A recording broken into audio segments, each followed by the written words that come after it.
नमस्कार. मुळशी पॅटर्नचा कित्ता गिरवत आता जे शरद मोहोळ होते यांचा भर दिवसा कोथरूडमध्ये खून करण्यात आला आणि त्याचाच आता व्हिडिओ समोर आलाय. बघूया तर काय व्हिडिओमध्ये काय दिसतंय आपल्याला.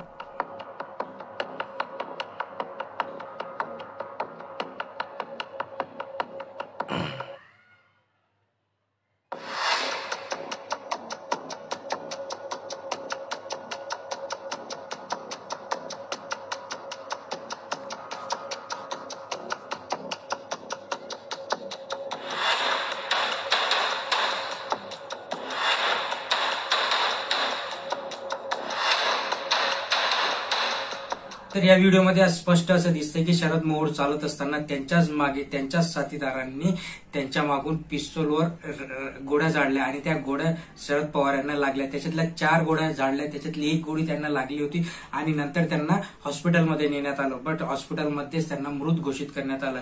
तर मग या मागचं सगळं कारण काय होतं की त्यांच्याच गँगमधली त्या 8 लोकांना पकडण्यात आलं आणि 8 लोकांनी त्यांच्यावर सामूहिक म्हणजे एक कट रचून बरोबर त्यांना कोथरूडमध्ये गाठलं. त्यांचा लग्नाचा वाढदिवस होता आणि लग्नाच्या वाढदिवशीच त्यांच्यावर गोळीबार केला आणि त्यात त्यांचा दुर्दैवी मृत्यू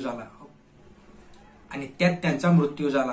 असं सांगण्यात येत आहे की हे आपापसातले वाद होते आणि आपापसातले वाद हे मागचे 2007 पासून सुरू होते आणि 2007 पासून तर त्याला आता कुठे लास्ट मोमेंटला म्हणजे 2024 मध्ये त्यांनी बरोबर शेवटचा अंत केलाय. मित्रांनो, त्यांना पण त्याच्यात कळालं नाही की मागून येणारा कोण व्यक्ती आहे. त्यांच्याच बरोबर त्यांचाच साथीदार चालत होता आणि त्या साथीदाराने त्यांच्यावर गोळ्या झाडल्या हे सीसीटीव्ही मध्ये स्पष्ट दिसते. चॅनलवर नवीन असाल तर सबस्क्राईब करून ठेवा. असेच महत्वपूर्ण व्हिडिओ आपण बघत असणार आहे. धन्यवाद.